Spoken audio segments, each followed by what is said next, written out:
Ladies and gentlemen, welcome to another video. In this video, we're going to be talking about how to fix your Epic Games launcher not opening. So let's get straight into the video. The first thing you want to do is simply go ahead and right click on your Epic Games launcher, and then you want to simply go ahead and click on open file location.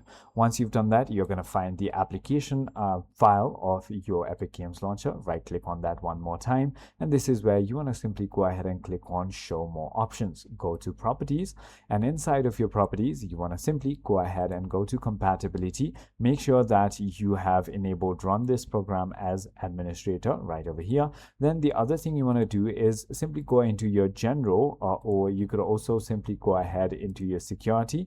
And now on all the users, you want to simply go ahead and edit it and make sure that you've allowed full control and click on apply. So do it for all the users that you have on your PC, which should go ahead and fix your problem. However, if it still doesn't, it might be because of temporary files. You might want to simply go ahead and press Ctrl R. Or if that doesn't work, you want to simply go to the search bar and then simply go ahead and search for run. And now this is where you want to simply go ahead and search for %temp % and click on OK. Once you've done that, you want to simply go ahead and delete all these files and simply go ahead and click on continue. So it is as simple as that. I hope this video clarifies everything for you. If you have further more queries, feel free to comment down below, and I'll see you on the next one.